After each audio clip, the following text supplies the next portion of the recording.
So what do you do when you get that review for your short-term rental that just makes your teeth cringe and you know it's not true, it's just not fair? You got to get it removed. And you're in luck because I've got some great tips for you. My team and I have removed a lot of reviews, and I want to tell you how. Stay tuned. Welcome to Short-Term Rental Riches. We'll discuss investing in real estate, but with a specific focus on short-term rentals. Quick, actionable items to acquire, manage, and scale your portfolio. I'm your host, Tim Hubbard.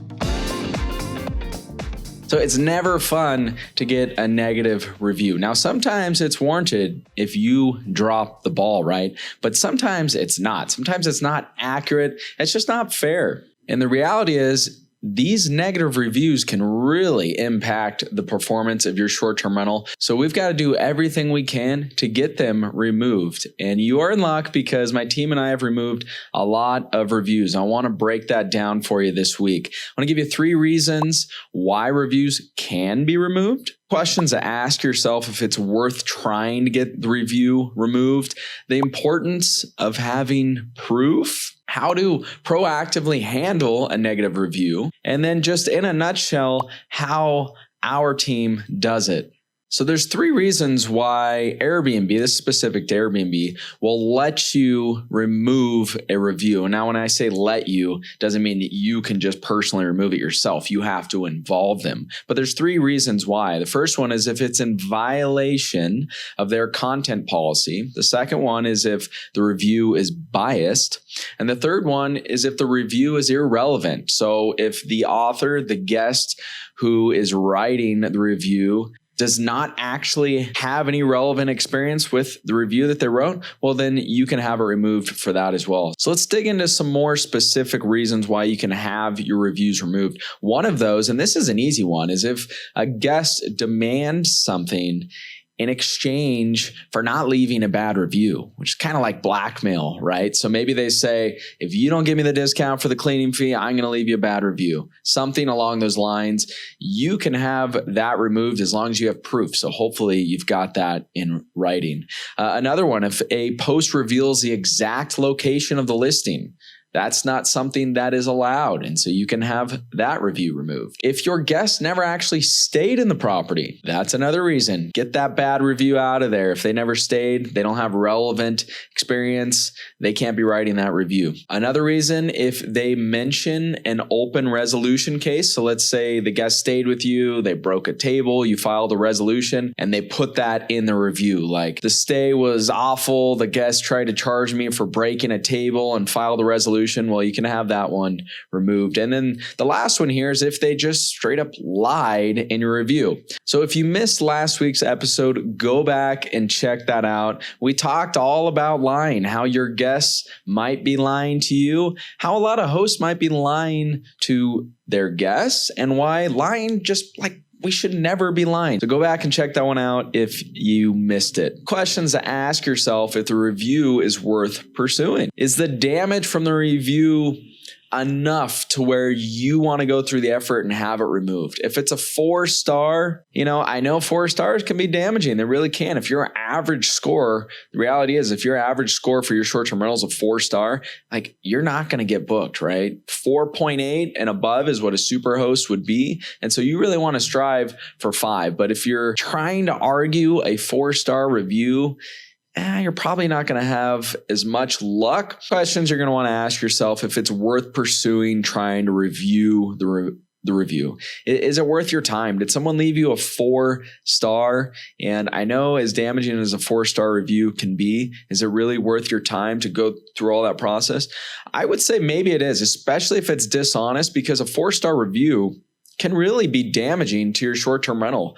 If your average score is a 4-star, that's really not good at all. Superhosts, for example, have an average rating of 4.8 or higher. So we always want to strive for the 5. So first, take into account if it's worth your time pursuing. But I would say if there's any dishonesty in it all and it's not a 5-star, I would go for it.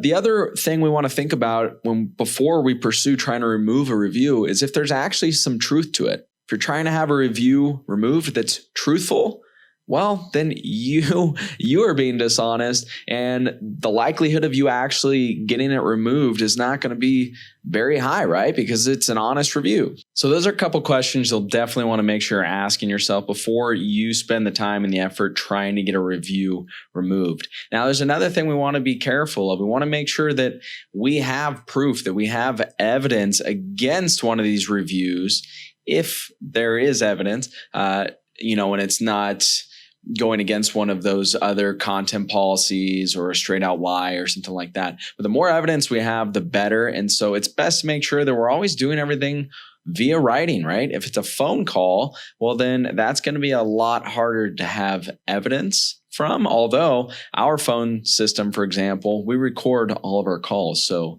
we could even use that. So how do we proactively handle a negative review? We always want to make sure we're responding to it. And actually, I did a whole episode to this, episode number 46, of how exactly we want to respond to these negative reviews, because it's super important. But I'll just break it down in a quick nutshell again.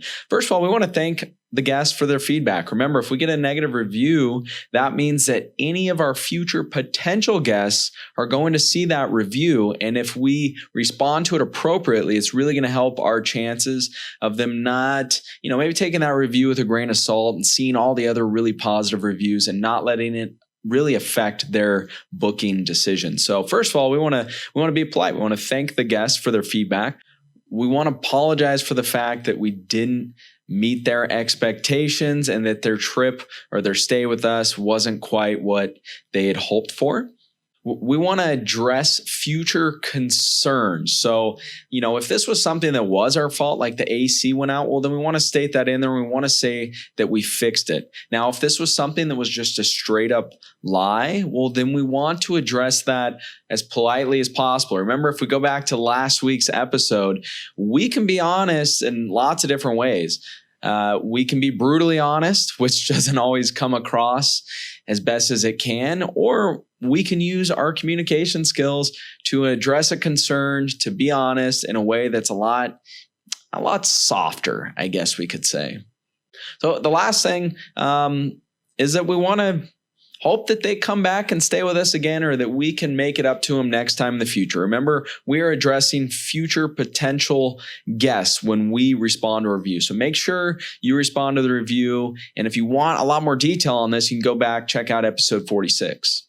Okay, so some quick tips on how and why we can have a negative review removed. Now, I want to break down how we actually do it, my team and I. In fact, we have one of our virtual assistants who's designated to get the reviews removed. So this is how we go about it. So first of all, we want to check the review to see what rule it actually violated. Did someone blackmail us? They demanded a refund, or they were going to leave a bad review. Did they not actually stay there? Did they straight up lie? Go back and check out those reasons. Make sure that the review you're trying to remove, you can actually have removed.